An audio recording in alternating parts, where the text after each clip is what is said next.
You gotta give me one thing. I'm a scary judge of talent.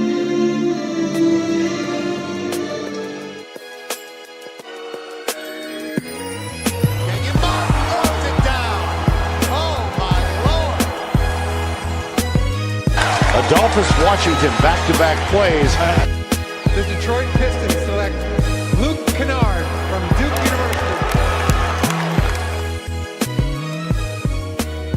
Hey everybody, welcome back to another Triple Double podcast.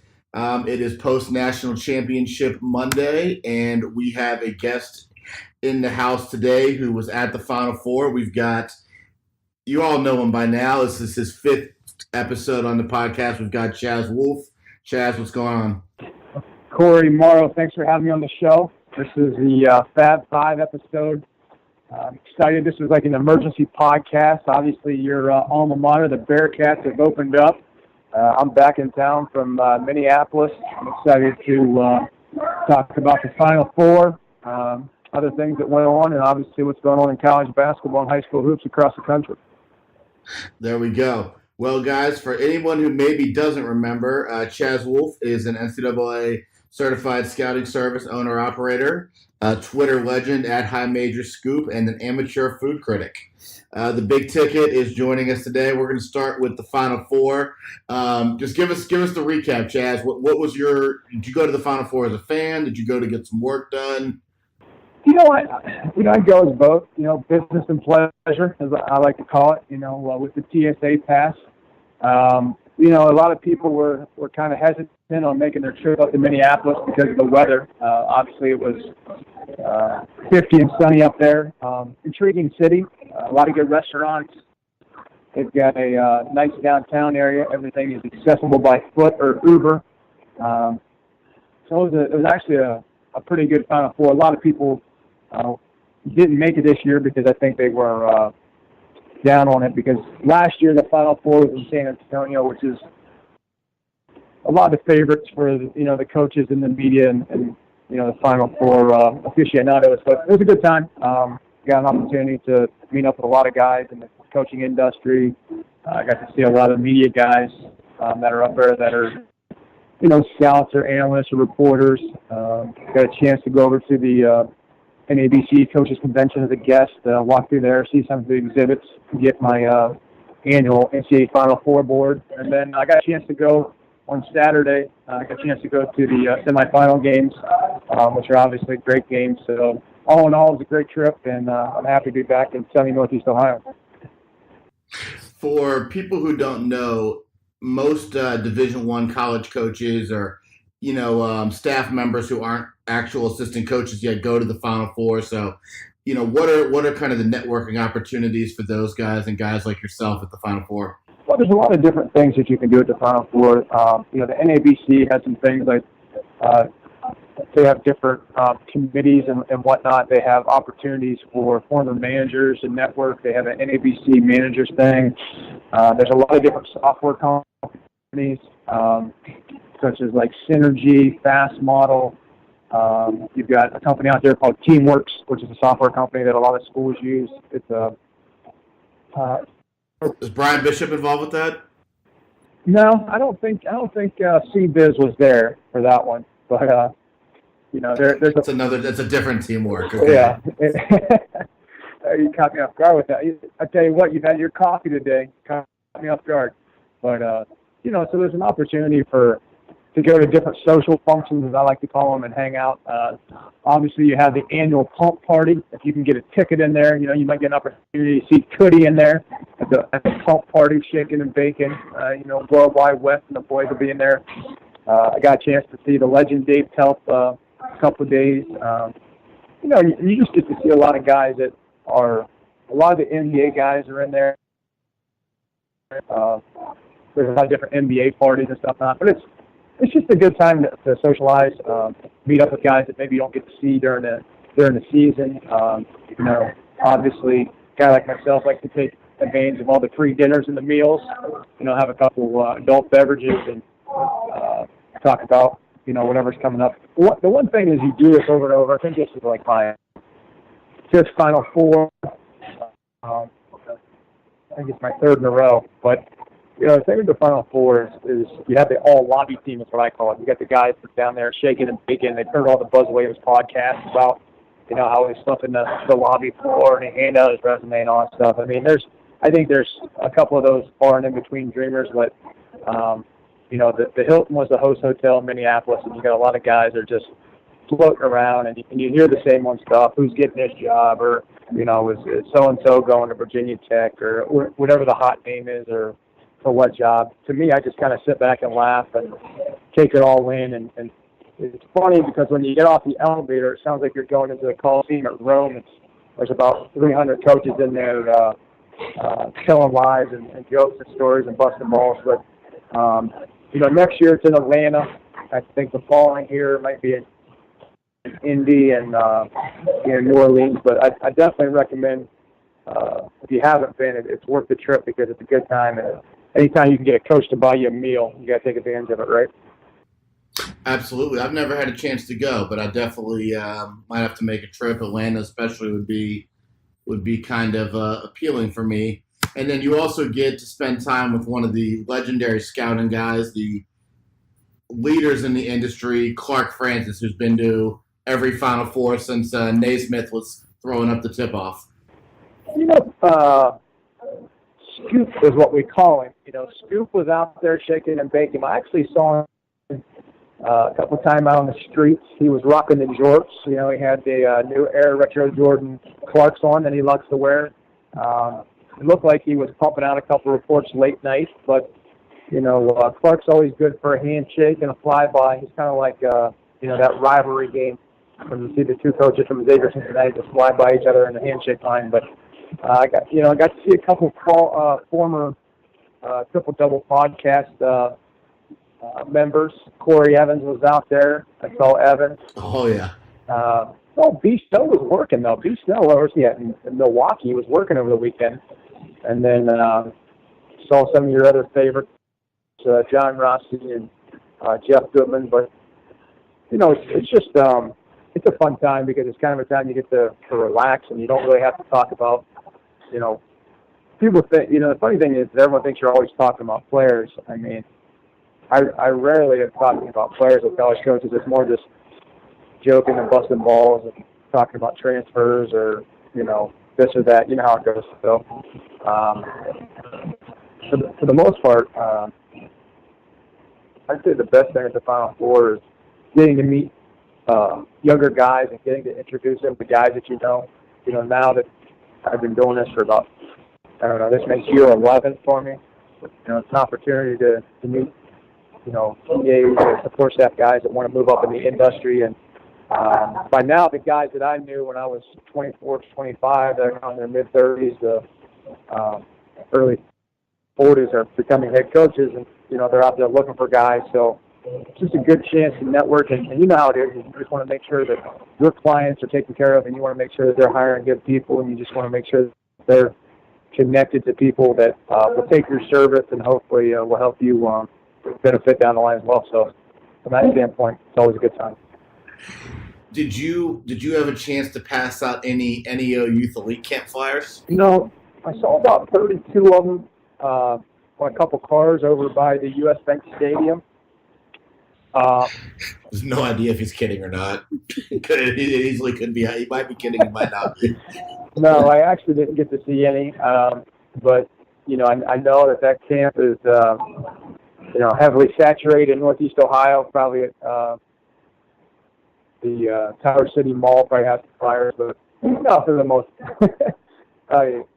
you're catching me off guard right now with those flyer ones, but didn't get a chance to see those. But hold on. While it's on my mind, I did get to see one of your favorites, and I went up. I saw him outside the lobby, and it was your boy Brian Merritt.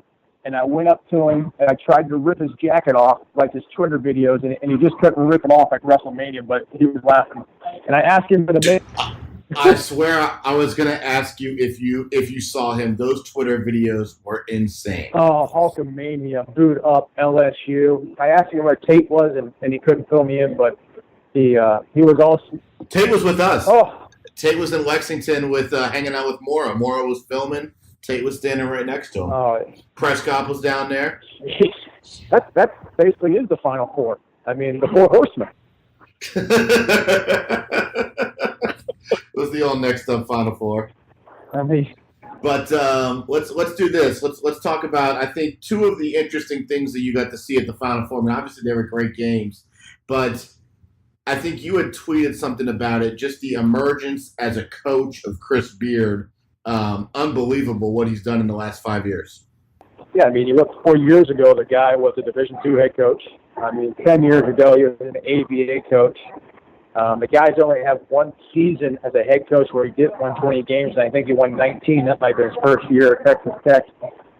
I mean, if you look at the conglomeration of players that you have on this team at Texas Tech this year and the dynamic, obviously, Culver's a pro, the sophomore, local Lubbock kid. You look at the Italian sniper, the assassin. You got Tariq Owens, the transfer from St. John's. You had Moody come in from South Dakota State, graduate student.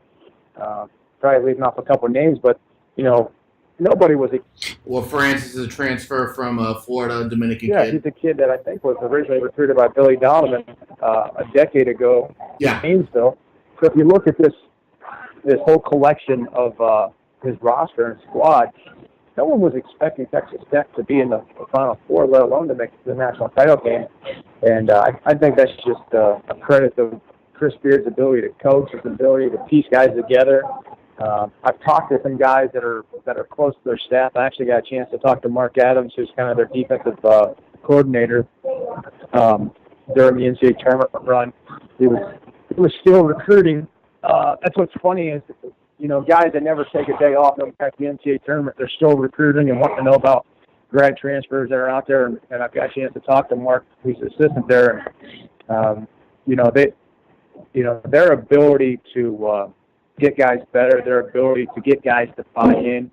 I think if you look at the Final Four with, Michigan State and Auburn and Virginia obviously winning, it's just a credit to all those coaches. I mean, we think about Izzo and how tough they are, and obviously us being in the Midwest, we know about Michigan State, and we're very on top of their recruiting and kind of what type of personnel and style play they have. But Virginia, they've obviously got some Ohio ties. Coach Getter, Kyle Getter, I think is going to be on here. Is he coming on the show? Has he been on the show yet? As soon as you hang up, we're calling Kyle Getter. He's probably busy down there getting the parade ready. But it's just when you look at that national title game, you look at the quality of play. A lot of people were skeptical of, it's going to be a defensive game, but I liked it. I like half-court basketball. I think it's something that we don't get to see very much of. I think if you look at the blocker-screen interaction, I think there was five straight times where Virginia basically ran spread middle ball screen action for Ty Jerome with Diakite, and I just think it's good basketball for people that appreciate the game.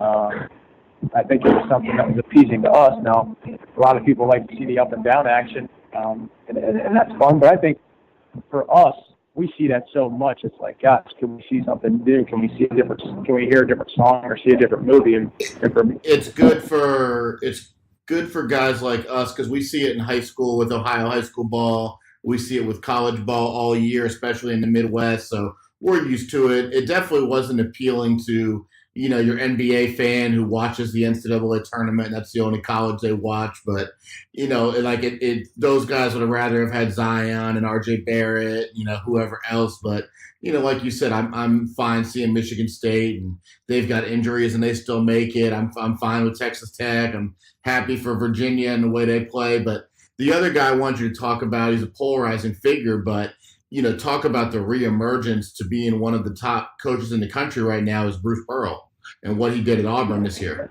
I'm going to tell you something. I think Bruce is very underrated as a coach. He's obviously an excellent recruiter.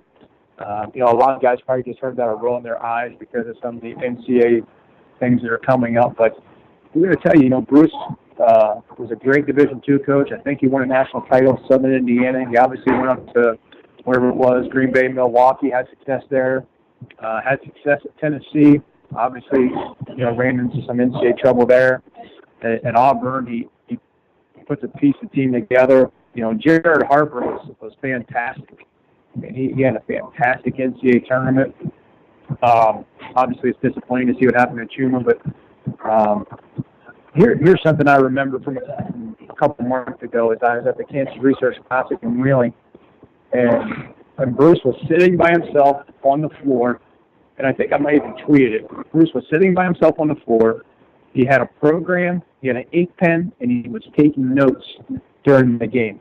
And I'm thinking, how many guys are head coaches sitting by themselves at a high school game, evaluating the game, writing shit down, not, humble enough to realize he doesn't know the kid's name, not worried that he doesn't know the kid's name, and still writing stuff down.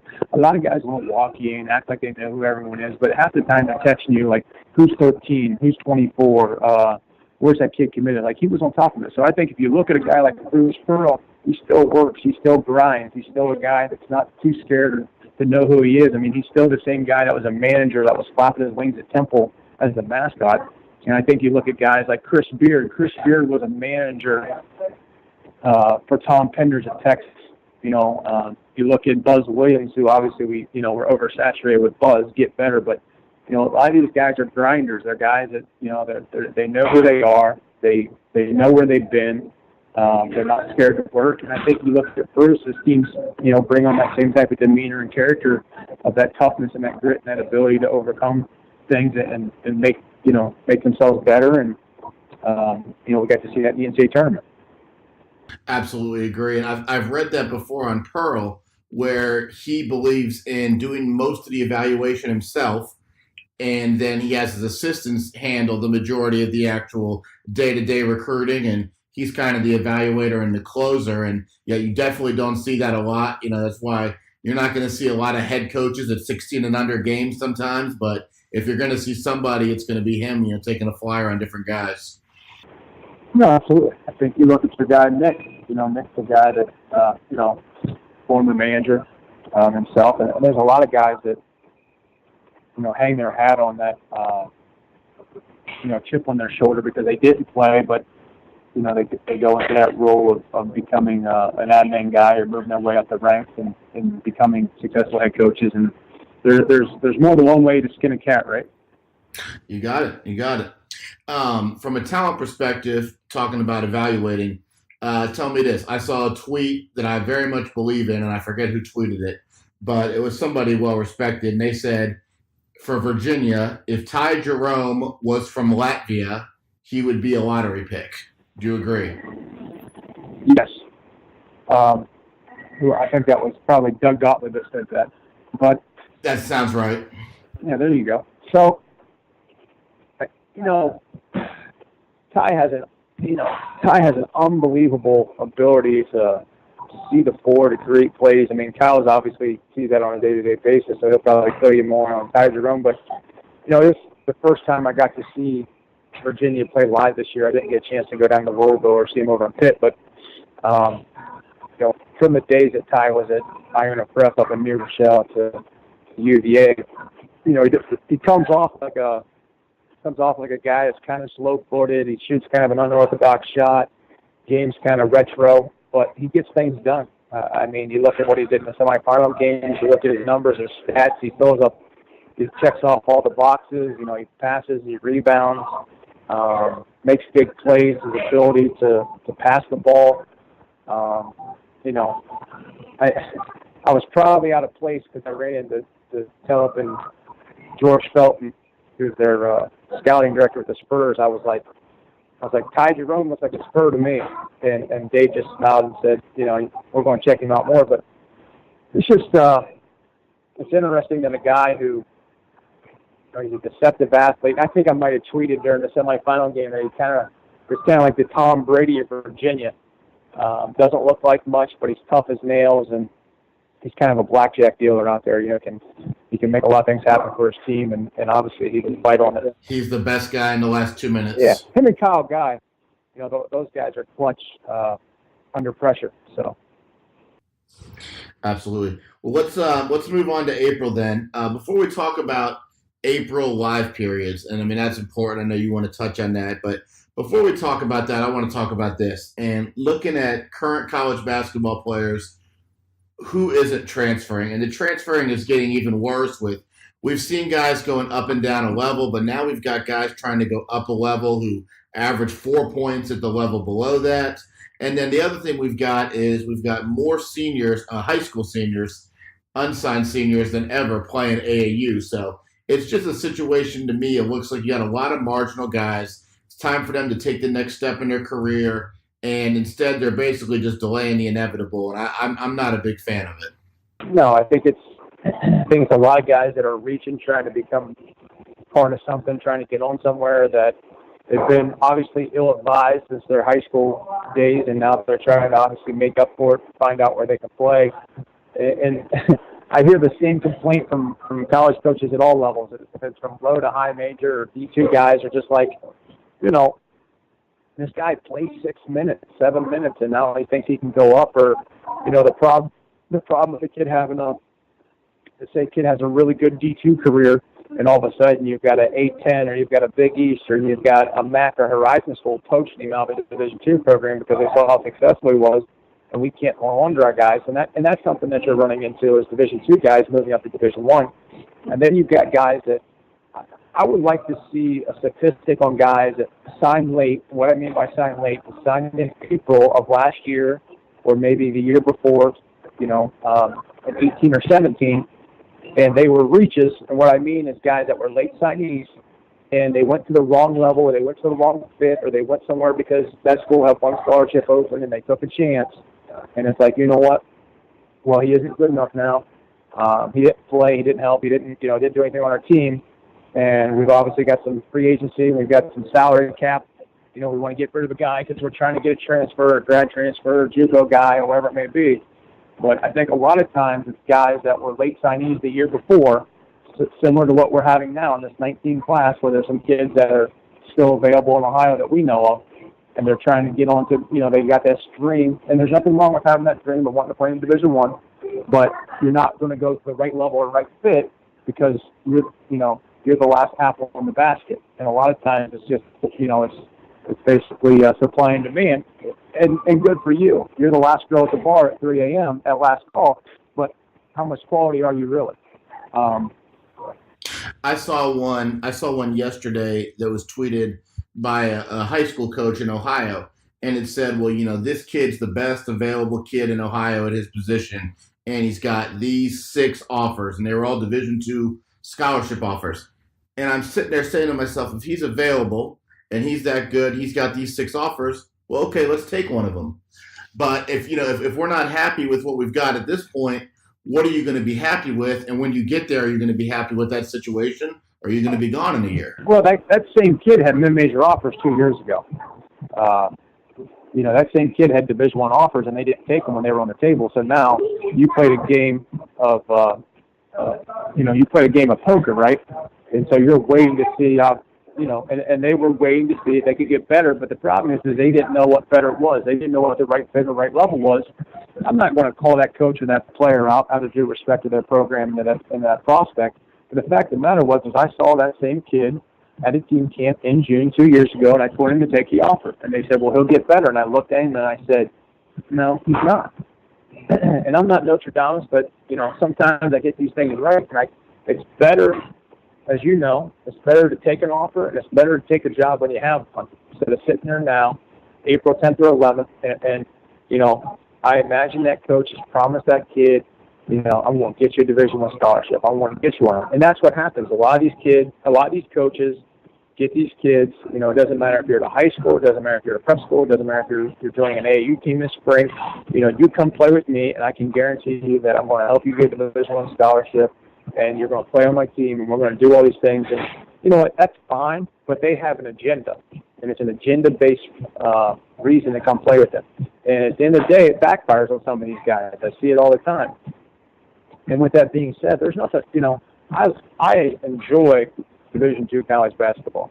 I like watching Philly. I like watching Walsh. I like watching West Liberty.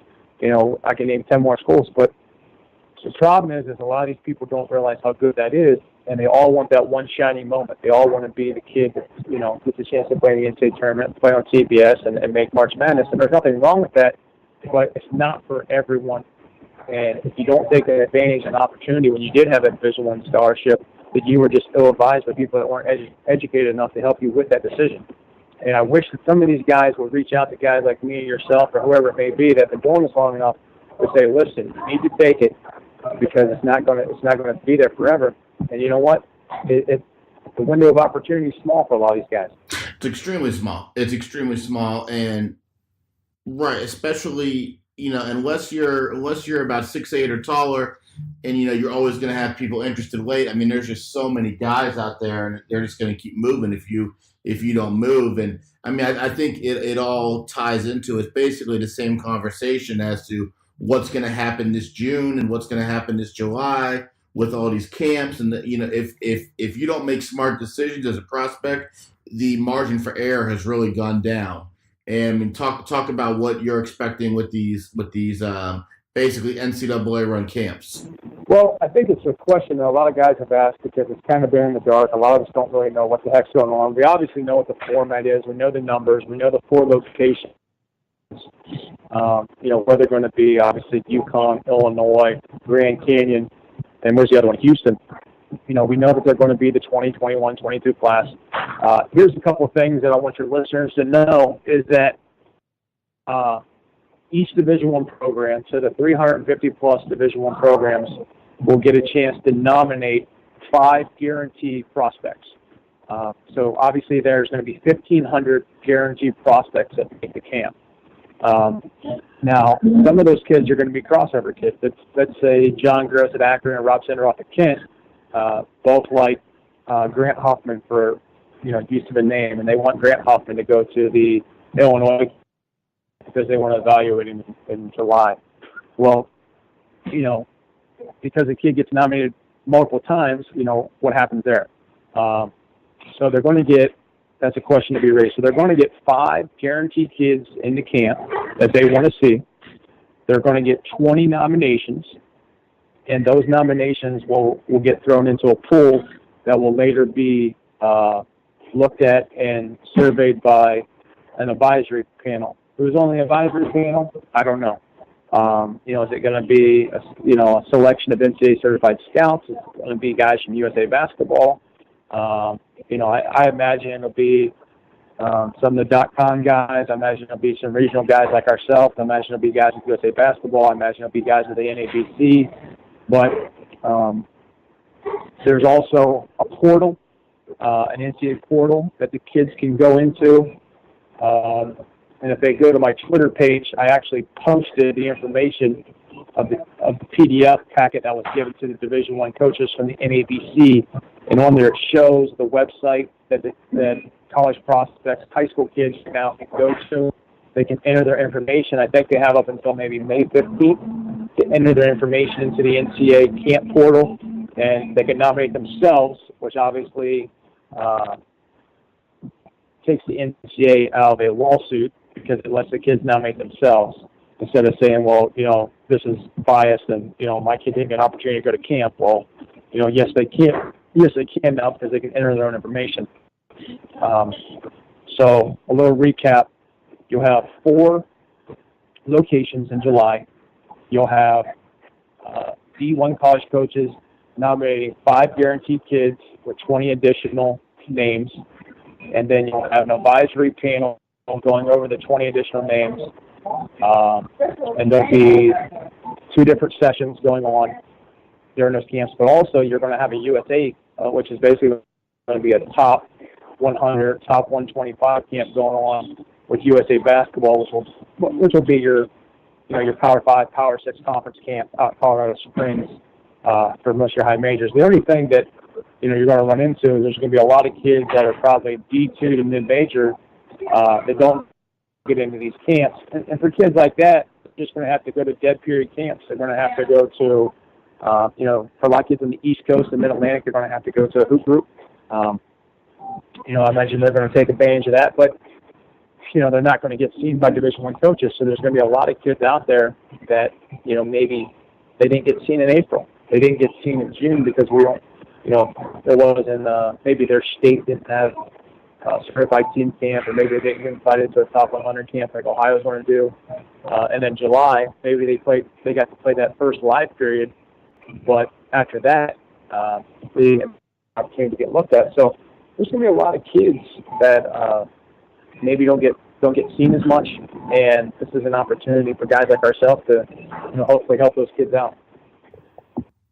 Well, fortunately, one thing the NCAA has done is allow prospects to play basketball on unofficial and official visits. So that will help a little bit, but that's still, if we're talking from an unofficial standpoint, which you're going to be talking about for a lot of these kids, because as the college coaches haven't seen them, they're not going to want to invest their recruiting budget in bringing these kids on official visits. So it's going to cost these families a lot of money to, go do a tour where you're basically doing like a tryout against the current team, which sounds great and there's some merit to it. But at the same time, now instead of playing against your age group, you're playing against college bodies who've been through college strength programs. And it's a very, very difficult situation. And then on the other side of that, when you talk about the USA camp, I'm interested to see if some of these, 5-star McDonald's All-American level players, if they even play. There's not a lot of upside for them. It's almost like the NBA draft where you see guys who only do the measurement portion because the only thing you can do is see your stock go down. It can't go up.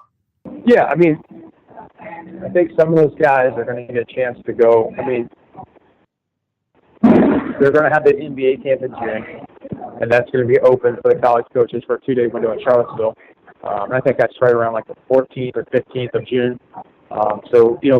Right, and everybody will play in that. Sorry to interrupt you, but everybody will play in that because there's NBA scouts. Exactly.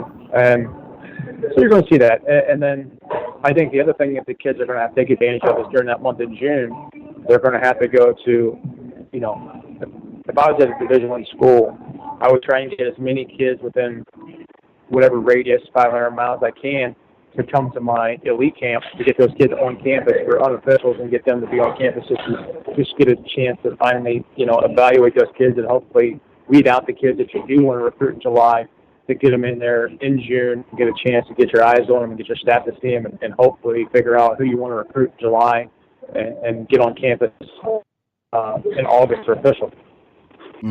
Well, definitely an evolving scene, and it's another situation with the NCAA where no one knows how it's going to unplay. And, guys like you, maybe myself, all type of different .com guys, certified scouts, high school, college coaches, AU coaches, people can give advice, but even your advice is an educated guess. It's an educated guess, not a complete guess, but that's not an ideal situation. Well, I know this format has a 2-year plan. I'm talking to people with the NABC and some of the insiders that are close to the situation. So, I imagine we'll see how it goes. I imagine this year will be an absolute mess in July. If the transfer rate goes up and the programs that are the Blue Bloods are always going to be fine because they have the resources to get on charter jets and they get places faster than guys that are low to mid that can't be there without flying commercial or driving a car. But I think if there's enough backlash and heat from this, I imagine in 2000, whether it would be 21, it might go back to the old format or make some changes to it. But we're just going to sit back and see how this goes these next couple months as it plays out. We'll also see if there are guys who are – there's always going to be guys who are overlooked, but if there's guys who are overlooked because of this format that go to a low major or Division II and they end up transferring up, then you're going to see even more complaints. But let's move on here. Let's talk about the college coaching carousel. And if we're going to talk about one, we got to start with what you mentioned in the intro. Mick Cronin, after 13 years, leaves Cincinnati. He's going to UCLA, and I know you have some thoughts on, what he's going to be in for in that job. Well, it seems like if they don't stay in-house with Darren Savino, if Darren's going to UCLA with Mick, then obviously they're going to have to look forward. John Brannon is a name over at Northern Kentucky. There's quite a few guys that are on the open market that were former head coaches that are now available. If it's Bryce Drew or Tim Miles or Mike Anderson or Kevin Stones, just to mention a couple off the top of my head. You know, if it's Matt McMahon at Murray State, who had John Morant. You know, Porter Moser is another name that's come to mind over at Loyola Chicago. I hear a lot of information on UC fan base wanting Nick the Quick Van Exler to come back.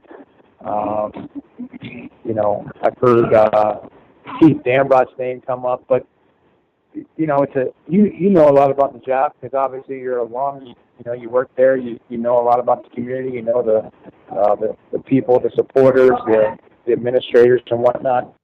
I mean, you know, in that conference, it's a tough conference. You know, you look at they got a new arena.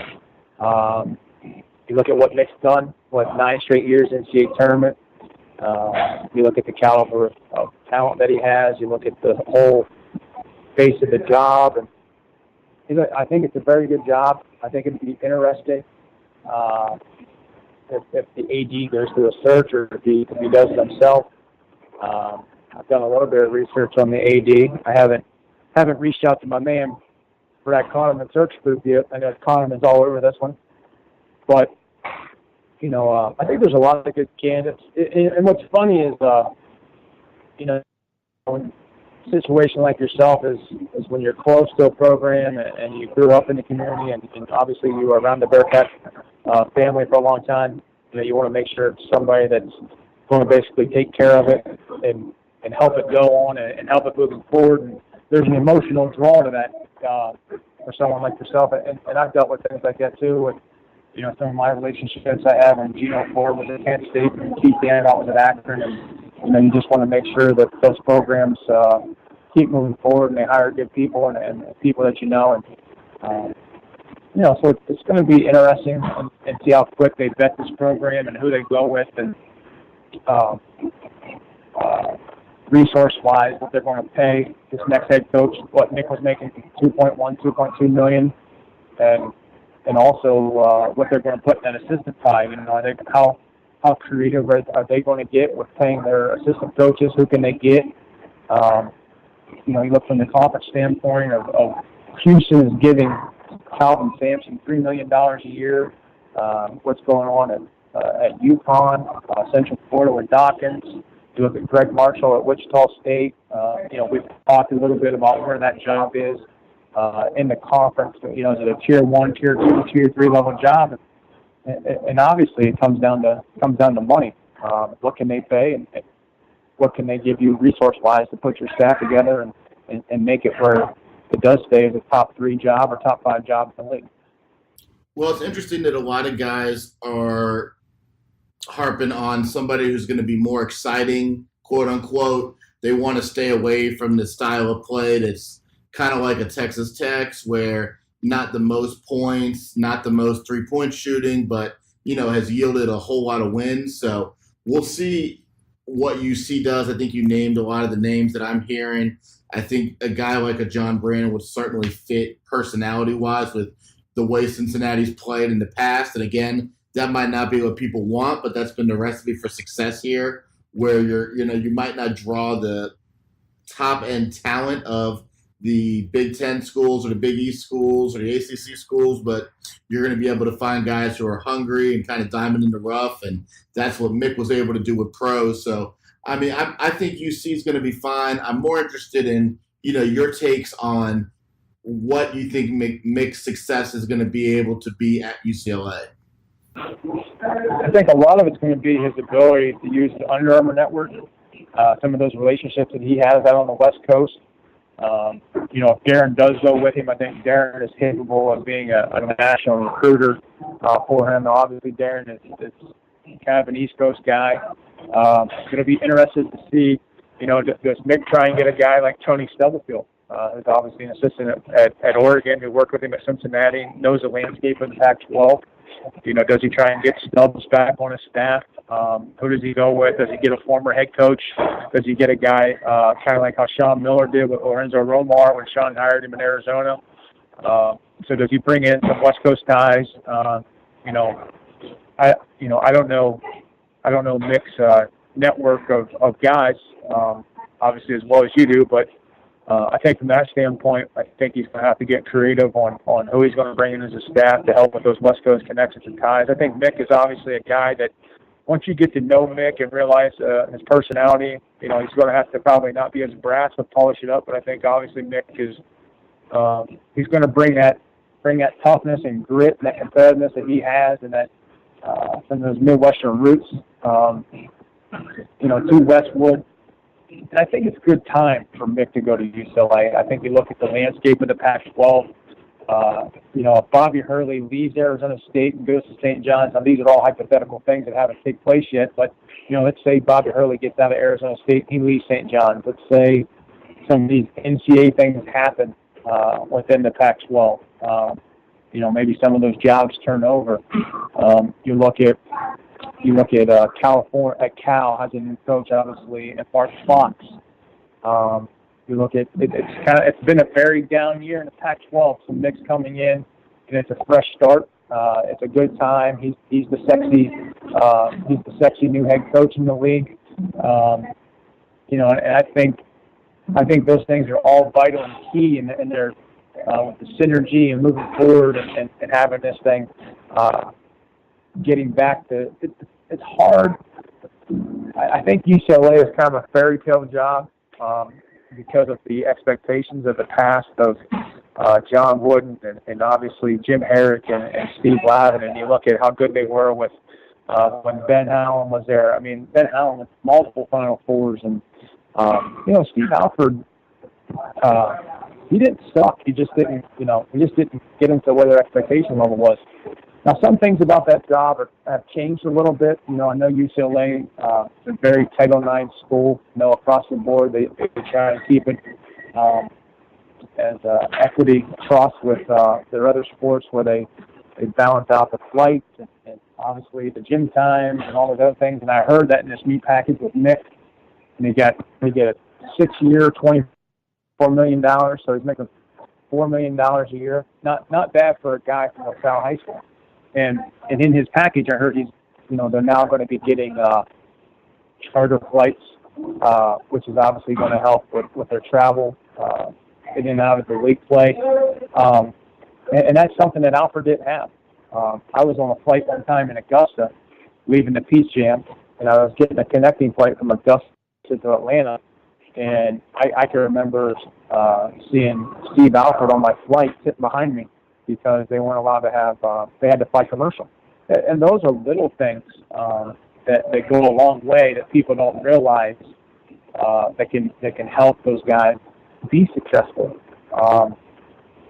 But, I've never been to UCLA, so I can't stand on, obviously. I imagine the facilities are great. I imagine for Mick to leave Cincinnati, where he's been for most of his life, besides Murray State and Louisville, there has to be a great draw. I can't touch on his relationship with the current Cincinnati AD. I don't know enough about that, but for Mick to go to UCLA, I imagine there has to be a lot of great things out there for him. So, from that standpoint, the other thing is people don't realize is UCLA is an Under Armour school, and Cincinnati was an Under Armour school. And I think that's the thing that people overlook is there are a lot of connections in that network. There's a lot of people in AAU. Obviously, we can see what's happened with Adidas and Nike and those connections that happen inside their shoe wars, and they like to keep guys inside that family. So it'll be interesting to see how Mick takes advantage of that brand. But I look for Mick to make UCLA competitive. I won't be surprised 2 or 3 years UCLA's making a deep run of March just because of Mick's tenacious ability to compete and get guys to play at a high level. I hear you. Well, we've got a couple more minutes here. I want you to talk about any other coaching either hires that have caught your eye or any open jobs that are still open that are really catching your eye. And it can be any Division I level. It doesn't have to be high major, but what have been some of the surprises or really interesting storylines for you? I think Buffalo, if you're going to look at the Mid-American Conference, which is, obviously in our wheelhouse, Nate Oates having a successful run at Buffalo, taking the Alabama job. Buffalo's had tremendous success the last couple of years. NCAA tournament runs, multiple MAC championship regular season runs. I know that the Parker Group had that search on Atlanta. Is one of those jobs that, here's the thing that people don't realize is when you look at the Mid-American Conference, there's really only a couple jobs the last 10 years that guys have gotten a chance to get out of the MAC and get better jobs. If you look at Buffalo, you look at Bobby Hurley, goes on to Arizona State. You look at Nate Oates, he goes on to Alabama. You look at Ohio, John Gross goes on to Illinois. You look at Jimmy Christian, he goes on to Boston College. And both those jobs came open this year. So those are pretty good jobs because guys got a chance to go on to make and move up the ladder. Where a lot of these other jobs, in fact, a lot of guys have had a tough time to get out and have been there for a while. And when you look at their situations, it starts to get stagnant. It gets hard. The fan base gets a little upset with them because they're not getting the NCAA tournament. Their administration's starting to think it's getting a little stale. You get a new president, you get a new AD. So when I bring this thing back around, Buffalo and Ohio, Buffalo hired within. They hired Coach Weitzel, who's been a former head coach before, who was already on the staff with Nate. So he inherited the program. I believe Brian Hoskins is going with Nate Oates. Brian is their lead recruiter, or was their lead recruiter at Buffalo, and he's going to be heading to Alabama. Coach Bowles, we all know Jeff. He took over at Ohio University, got the job a couple weeks ago, coming in from Stony Brook.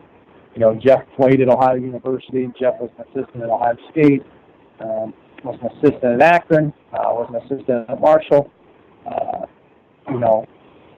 Those jobs are hard to come by, and I think when you look at it, they're good jobs, but people have to realize that how hard it is to get out of the MAC and what it takes to move up the ladder.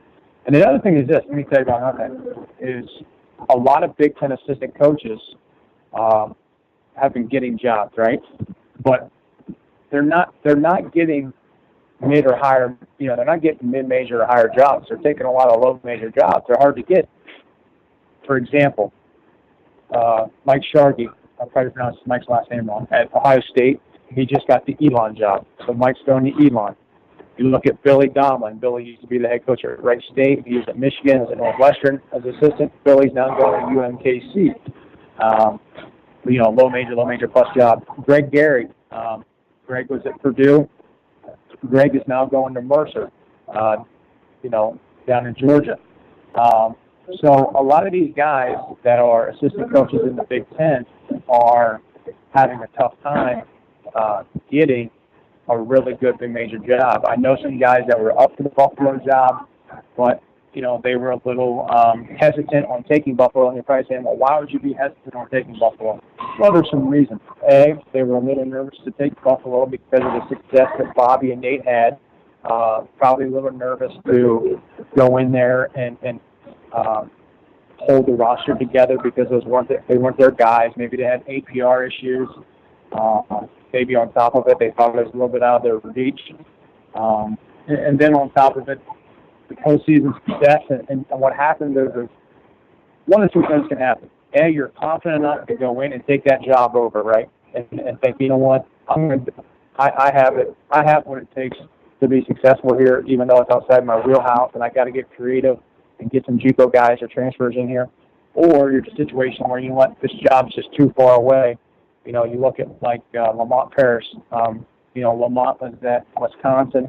Lamont's from Ohio. He grew up in Finley, went to college at Worcester, was an assistant at Akron. Lamont went all the way down to Tennessee, Chattanooga with your boy Aaron Boots is down there.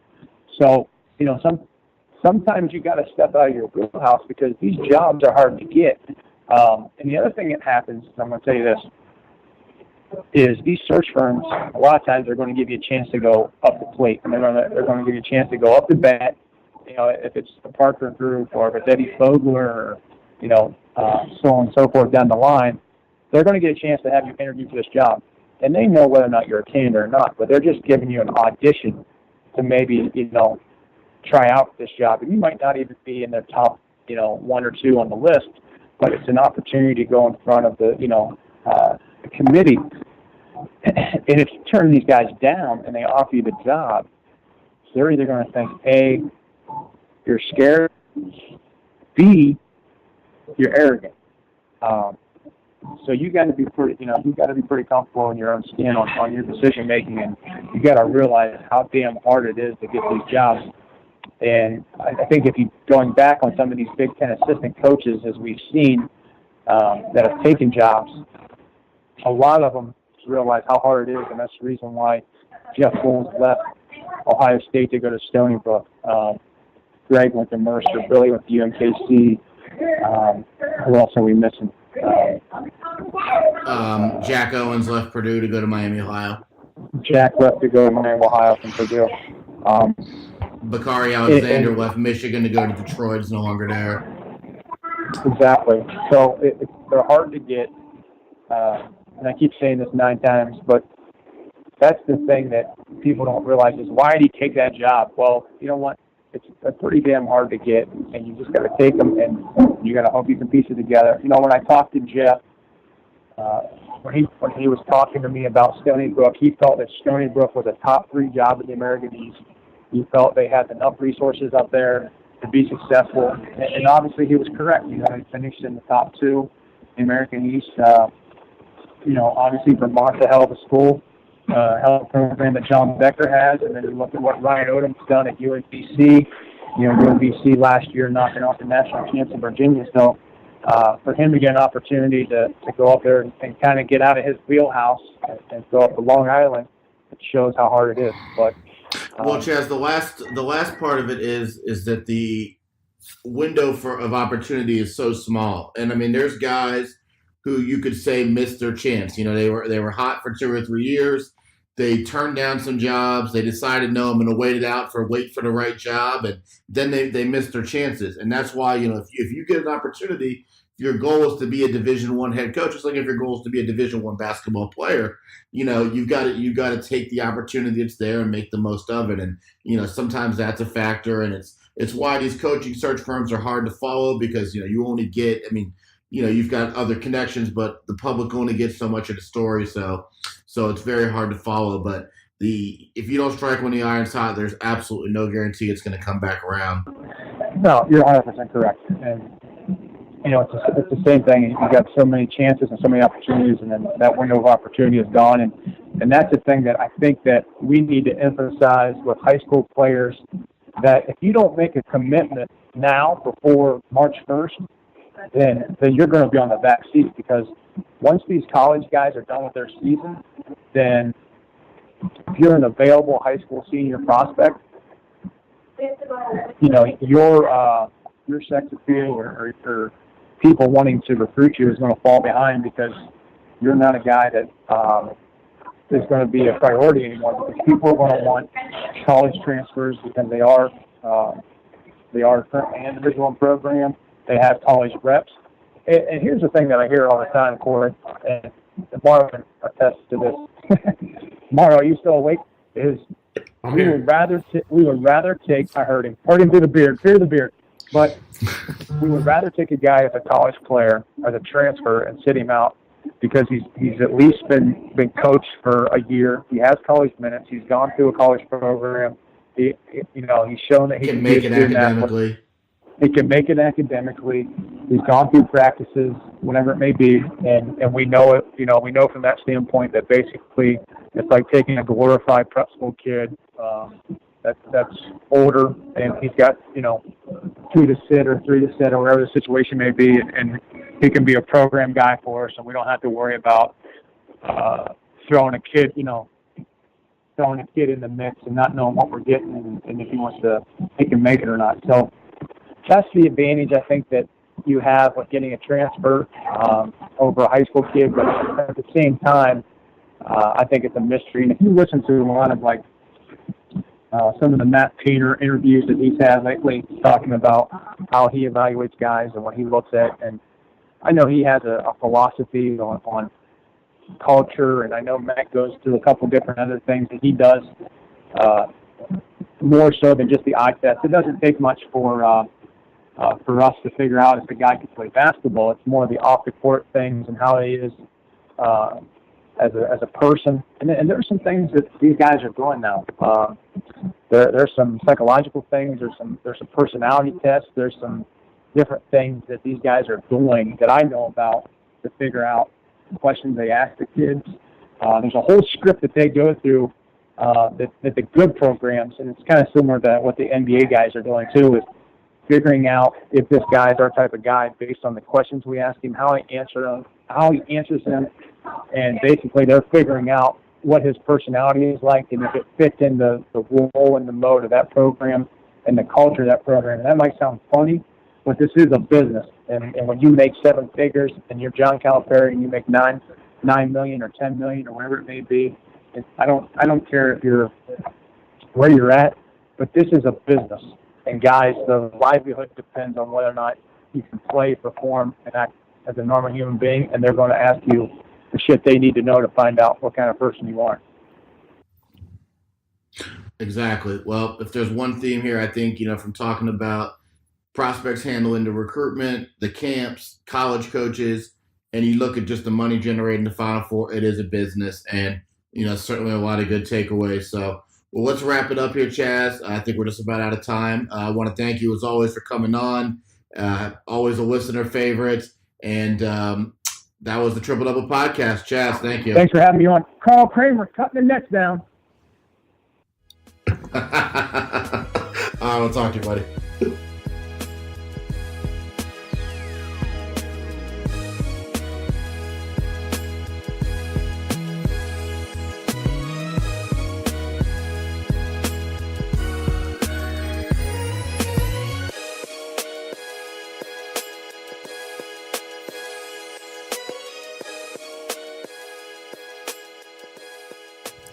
This podcast is brought to you by PlayEasy.com. For players, coaches, or casual athletes looking to book a sports facility, as well as owners and managers of sports facilities, PlayEasy.com is the new one-stop site for streamlined services. If you're looking for a place to practice, play, host your tournament, camp, or other, simply go to PlayEasy.com and create a booking request for your area. Your request will go out to surrounding facilities who will respond with their best offer. Once you receive the offer that best fits your needs, book the facility and you're ready to play. For facility owners and managers, PlayEasy puts the power in your hands to maximize the usage and visibility of your facility. Register your facility for free today at PlayEasy.com. PlayEasy.com is the booking site built by athletes, coaches, and facility managers, and is proud to help bring you the Triple Double Podcast. This podcast is also brought to you by Anago Cleaning Systems. Are you tired of struggling in a dead-end job? If so, Anago Cleaning Systems has what you're looking for, an opportunity to go into business for yourself, but not by yourself. With franchising opportunities available for as little as a $2,500 down payment, purchasing an Anago franchise has never been easier. Once you own your Anago franchise, you're licensed to clean commercial facilities all around the greater Cincinnati, Dayton, or Columbus areas with the support of Anago's sales, quality control, operational, and accounting staff. Call 513-332-0033 today for your opportunity to be your own boss and grow your own commercial cleaning company under the guidance of Anago's proven and successful system. Again, call 513-332-0033 to learn more. With Anago, your future starts today.